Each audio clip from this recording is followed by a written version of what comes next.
अध्याय पहला श्लोक क्रमांक 20।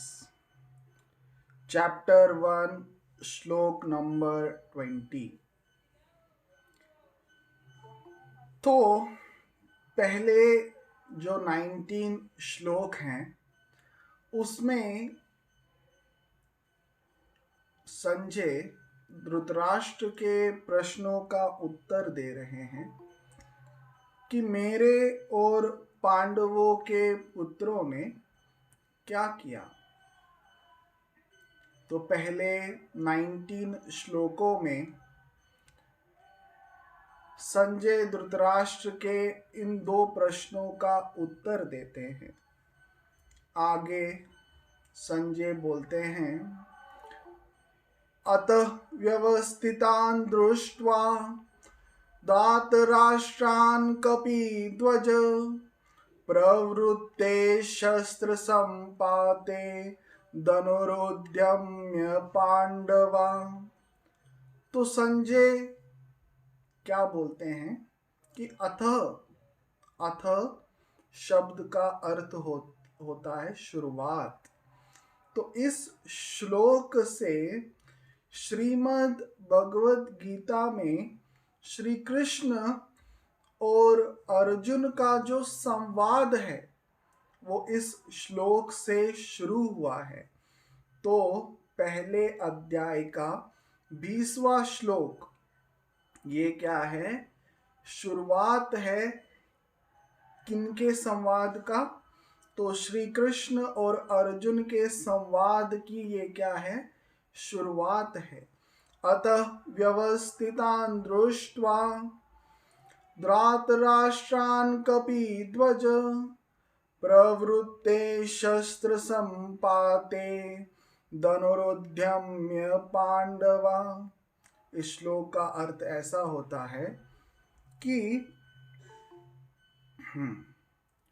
अतः मतलब आप किसी भी ग्रंथ को उठाकर देख लीजिए, उसकी शुरुआत अतः इस शब्द से होती है। उसी प्रकार इस श्लोक से क्या है? शुरुआत हो रही है किनके संवाद की? तो अर्जुन और श्री कृष्ण के संवाद की इस श्लोक से शुरुआत हो रही है। तो अतः व्यवस्थितान् दृष्ट्वा, व्यवस्थितान् शब्द का अर्थ होता है कि इस प्रकार से जो युद्ध के लिए तत्पर हैं। संजय क्या बोलता है कि दुर्योधन क्या करते हैं, जब पांडवों की सेना देखते हैं तो पांडवों की सेना देखकर वो क्या है, किसकी तरफ भागते हैं? तो द्रोणाचार्य की तरफ भागते हैं। परंतु अर्जुन कौरवों की सेना देखकर किसी की तरफ भागते नहीं हैं। वो क्या है? व्यवस्थितान् दृष्ट्वा, वो धातराष्ट्राणाम मतलब पांडवों या धातराष्ट्राणाम मतलब कौरवों की सेना देखकर वो क्या है, वो जो अर्जुन है वो क्या है, श्री कृष्ण चक्रवर्ती महाराज को आज्ञा करते हैं कि आप मुझे दोनों सेनाओं के बीच में लेके जाओ। तो कौरव मतलब दुर्योधन के मन में क्या था? डर था। वो डर होने की वजह से वो जैसे ही पांडवों की सेना को देखता है वो दौड़ा दौड़ा द्रोणाचार्य के पास जाता। अर्जुन वैसा कुछ नहीं करते। वो जैसे ही कौरवों की सेना को देखते हैं वो अपने हाथ में धनुष उठा लेते हैं। इससे ये मालूम होता है कि जैसे दुर्योधन के मन में भय है, और वो भय किसकी वजह से है? क्योंकि वो अधर्म पर है। पर अर्जुन के मन के भीतर किसी भी प्रकार का कोई डर नहीं है, वो निर्भय है। उसमें उत्साह है, ये चीज हमको इस श्लोक से समझ में आती है। अतः व्यवस्थितान दृष्ट्वा दातराष्ट्राणाम कपिध्वज, यहाँ पर अर्जुन के जो 10 नाम हैं उनमें से एक नाम कौन सा है? कपिध्वज। कपि मतलब हनुमान जी, जिनके ध्वज पर विराजमान है उनको कपिध्वज कहते हैं। इसके पीछे पुराणों में एक कथा प्रचलित है कि हनुमान जी अर्जुन के रथ पर क्यों विराजमान होते हैं। तो ये जो कपिध्वज है ये क्या है? विशेषण है। मतलब अर्जुन को यहाँ पर कपिध्वज बोला है। तो कपिध्वज क्यों बोला है? क्योंकि उनके रथ पर हनुमान जी का क्या है? चिन्ह है। और वो जो ध्वज है वो कितना लंबा है? क्या बताया था? वो जो ध्वज है वो कितनी दूर तक जाता था?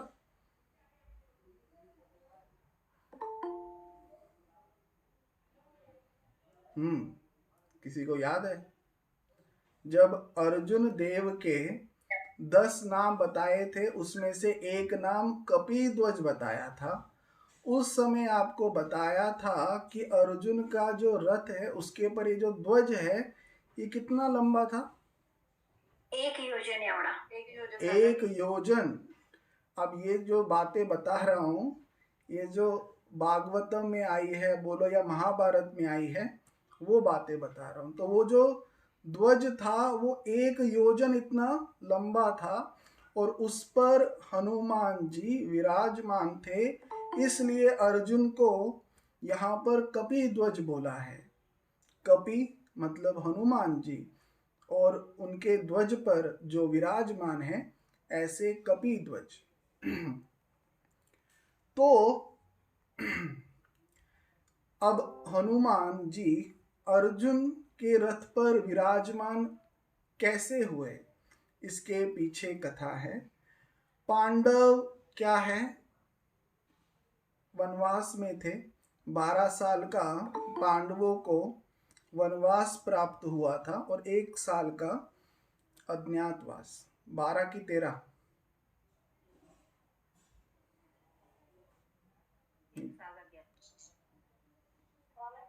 12 वर्ष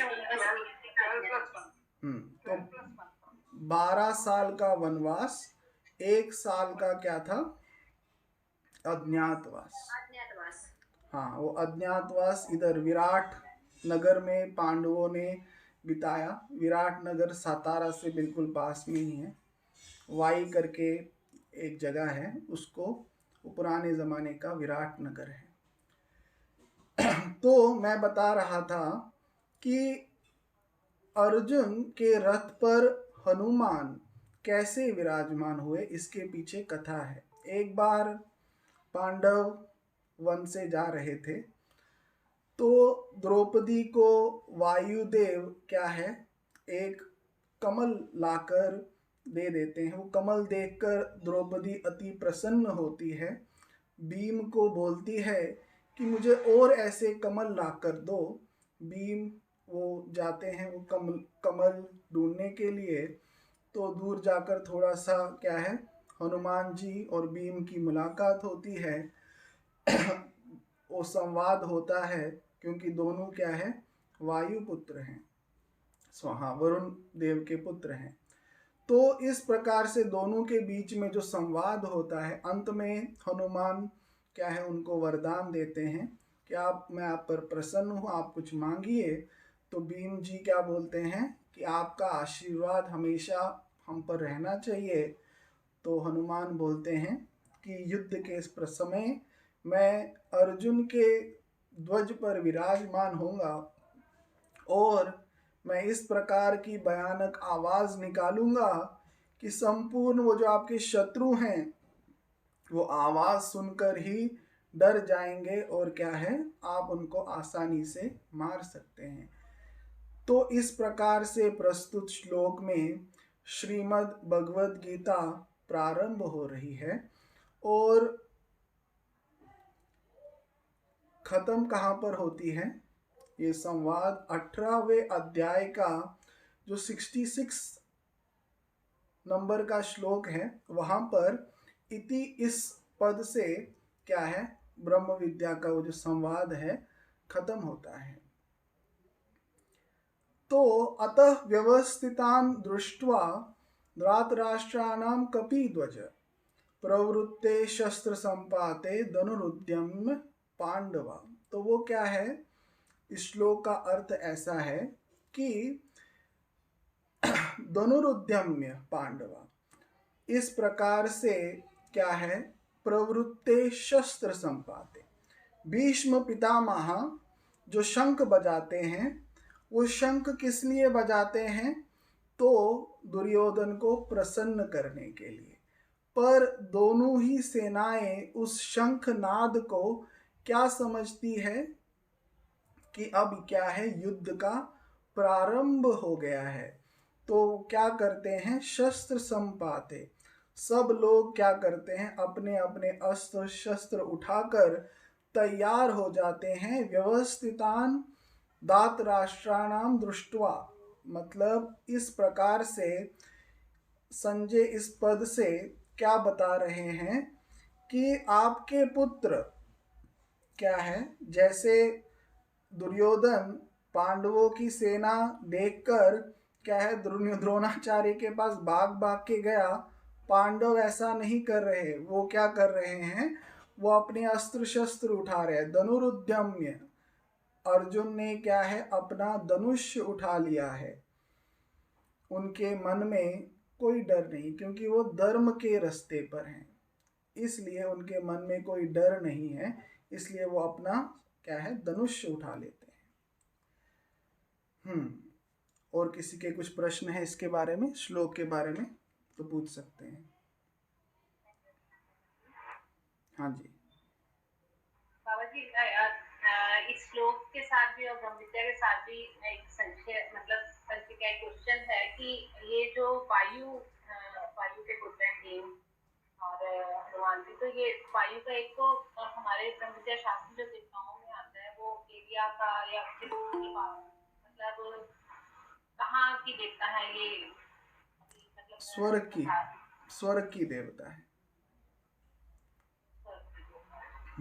तो सूर्य, इंद्र, चंद्र, सूर्य जो ये दिखाई देते हैं, इनसे अलग है ना वो, तो सूर्य जो एक्चुअली हमें दिखता है और जो देवता है स्वर्ग की, हाँ वो अलग है। वो जो हमको सूर्य दिखता है वो देवता नहीं है, सूर्य की वो देवता नहीं है, वो सिर्फ वो क्या है, एक वो है, गोला है आग का।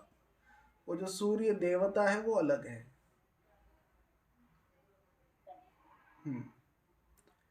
हाँ जी, और कोई प्रश्न है किसी का?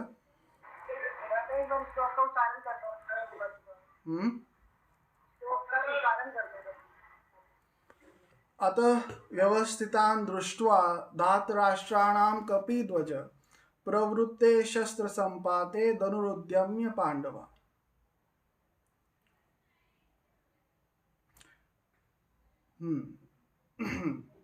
अतः मतलब अब शुरुआत हुई है, व्यवस्थितान मतलब सब लोग क्या हैं, वो अपने अपने क्या है, अब युद्ध के लिए अब तैयार हो गए हैं। धातराष्ट्राणा मतलब धृतराष्ट्र के पुत्र, कपिध्वज मतलब अर्जुन, प्रवृत्ते शस्त्र संपाते, प्रवृत्ते शस्त्र संपाते मतलब अपने अपने अब अस्त्र शस्त्र लेकर अब क्या है, युद्ध के लिए तैयार हो गए हैं।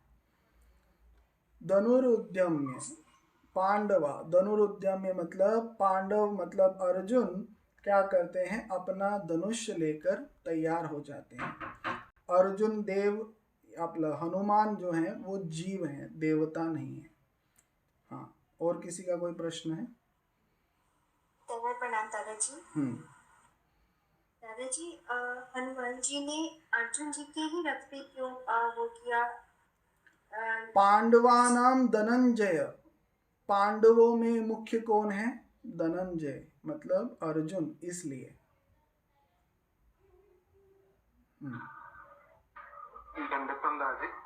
दंडवत। दादी हनुमान जीव है या देवता है? हनुमान जीव है जी।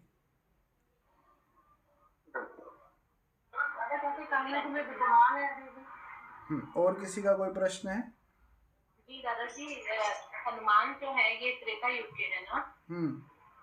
तो त्रेता युग से अब तक मतलब कलयुग तक, सॉरी द्वापर युग तक एक तो ये चल रहे थे, मतलब इनकी आयु, और उसके अलावा देवता पुत्र थे। तो अगर त्रेता युग की त्रेता युग में मतलब छोटी देवता के हुए।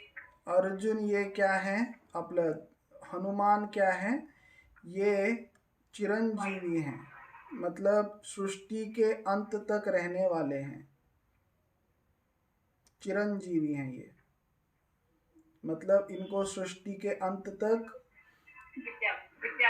विद्यावंत नहीं है, जीव हैं, इनको चिरंजीवी विद्या प्राप्त है। चिरंजीवी कितने हैं? 7। कौन कौन बताएगा? 7 चिरंजीवी कौन है?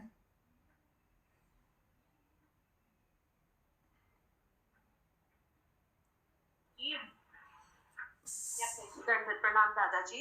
हाँ, 7 चिरंजीवी दादाजी हनुमान जी बताए थे आपने, कृपाचार्य जी, परशुराम जी, अश्वत्थामा जी और विभीषण, बलि। हाँ जी, बलि, और एक व्यास जी।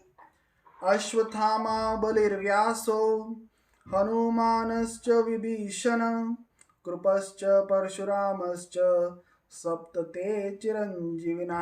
ये क्या है? श्लोक है कि 7 चिरंजीवी बताए गए हैं। अश्वत्थामा बलिर्व्यासो, अश्वत्थामा, बलि, व्यास, हनुमान, विभीषण, कृपाचार्य, परशुराम, ये क्या है? 7 चिरंजीवी हैं। और किसी का कोई प्रश्न है? हमारे पास 5 मिनट है। दादाजी, हाँ, पूछो। प्रणाम दादाजी। मैंने ये पूछना था कि अगर हनुमान जी जीव हैं तो उनके पास इतना बल कैसे आ गया? सामर्थ्य, शक्ति, सामर्थ्य है उसको। अश्वत्थामा भी क्या है? जीव है, वो भी चिरंजीवी है।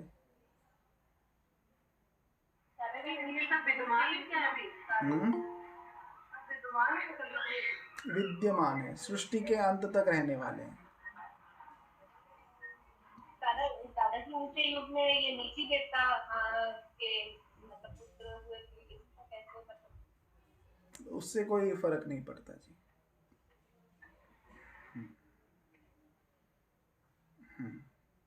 और कोई प्रश्न है किसी का? प्रणाम दादाजी। ये अर्जुन जी के साथ मैंने मतलब पहले कहीं सुना हुआ है कि हनुमान जी के अर्जुन जी के साथ कोई शर्त लगी थी कि वो पुल के नीचे मतलब प्रवेश कर जाएंगे इस कारण। बरोबर है ना। वो भी एक कथा है, उसको भी मानते हैं कि इसकी वजह से वो ध्वज पर विराजमान होते हैं। कि वो क्या है? अर्जुन गर्व हरण, हमारे लीला चरित्र में, श्री कृष्ण चरित्र में ये लीला आती है कि अर्जुन का गर्व हरण करते हैं। तो वो गर्व कैसे हरण करते हैं? तो उनको गर्व होता है अपनी उस शक्ति पे। तो वो क्या है?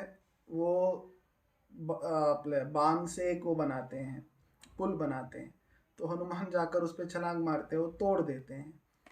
तो इस प्रकार से उनके गर्व का हरण करते हैं। और अर्जुन बोलते हैं कि अब मैं क्या करूँगा? अग्नि प्रवेश करूँगा। वहाँ पर श्री कृष्ण महाराज बोलते हैं कि दोनों को साक्षी कौन था, अब मेरे सामने करके देखो। ऐसी वो कथा है। पर ये जो वरदान है, हनुमान जी जो वरदान देते हैं कि मैं अर्जुन के ध्वज पर विराजमान होऊंगा, उसकी मैंने वो आपको कथा बता दी। ये लीला चरित्र में देखना पड़ेगा, ये शायद लीला चरित्र में कपि ध्वज, मतलब हनुमान जो है उनके ध्वज पर विराजमान होते हैं। उसके लिए शायद वो कथा है लीला चरित्र में, वो मैं आपको कल बताऊंगा। चलो, आज के लिए इतना ही। सबको दंडवत प्रणाम।